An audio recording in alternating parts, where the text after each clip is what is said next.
start with Zach and go to Mike. You guys have talked all year about, how your expectations were always kind of this high, to be on this sort of stage playing in games like this. But were there any moments for you along the way, whether it was after a game, whether it was maybe sometime in the spring, when you sort of felt validated in that ambition, when you looked around and you thought, we all believe in this, but now we know we can play at that level? Yeah, I would just say fall camp was kind of the turning point. Everybody had that belief no matter what. It was just a matter of fact of, putting the pieces together, building the camaraderie that we needed. So, spring ball, a lot of faces weren't here. We went to the spring portal, and some guys getting back from injury. So once we got in the fall camp and everybody just kind of got rolling together, I think we all kind of had that sense that this could be a special team. Yeah, you've used the 4-3 look a little bit more the last 4 weeks with Elijah Hardy. What have you seen from him kind of as the season's gone on, and what do you guys think that 4-3 look gives you as opposed to just you and Jalen on the field? It definitely gives a lot of versatility to the defense. Some teams like to use different personnel groupings, and I think it just helps us being able to have, different schematic things to, put forth as we go on at each game. But I think the thing with Elijah is he's just been a sponge. He's gotten in that room, and he's wanted to learn every single thing. Everything that me and J-Walk say, he's always listening. And he's really impressive. He's a really good player. A really smart player, and he's impressed a lot of people. I know that, and he's just a great player and one that we're very fortunate to have in our room. We'll go to Seth next, and then Todd. Yeah, Aiden, as this week has gone along and this game is getting closer, how are you kind of going about balancing, it's just another game versus, wanting to actually take in some of these moments and appreciate the spot you're in?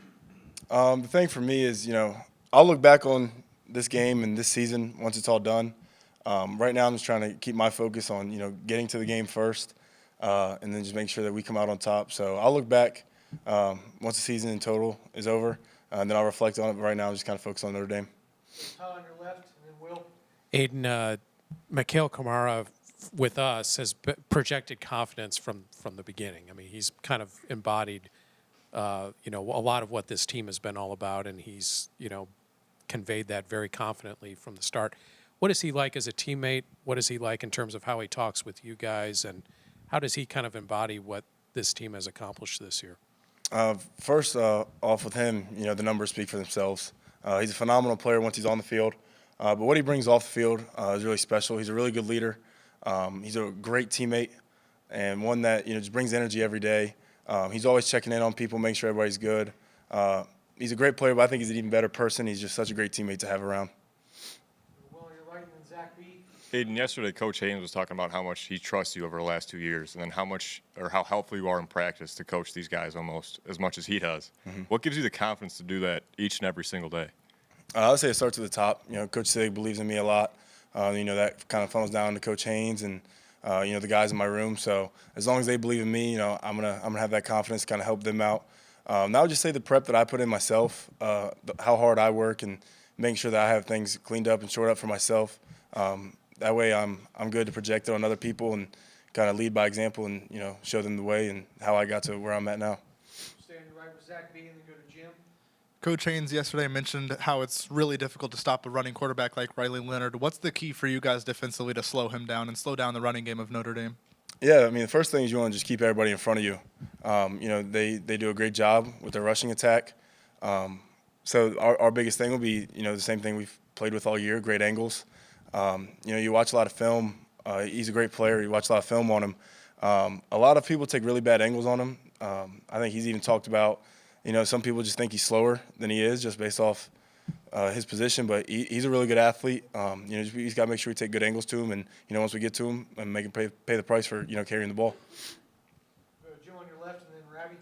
Aiden, well, every unit has to perform for Indiana to win this game. What have you seen in watching film on Notre Dame from their offense in total that Indiana has to do from a defensive standpoint to win the game? We got to stop the run.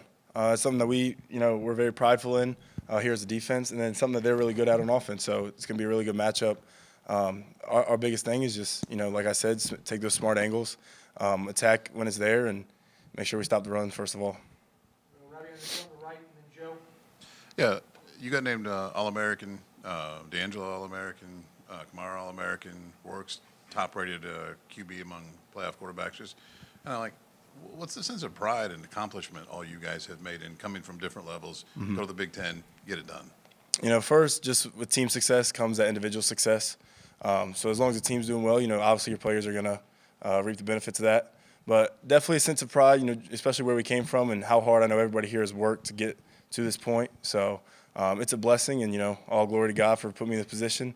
And it's just something that I think I've worked really hard at, and I'm really prideful about. We'll go Joe third on your right, then Pete. And when we've talked to the coaches, whether it's Sig or Haynes, they've mentioned how the Ohio State game was a big learning point, a lot of lessons from that. What would you say is the most important lesson you learned from that Ohio State game in preparation for this Notre Dame game?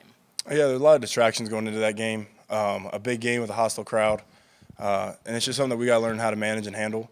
You know, going into this game, it's no different than the Ohio State game. It's a big game, one with, you know, obvious huge implications, but at the end of the day, it's just another game that we got to prep for like we did for the past 12 games. So just learning from our mistakes from the Ohio State game, things that we got hit on.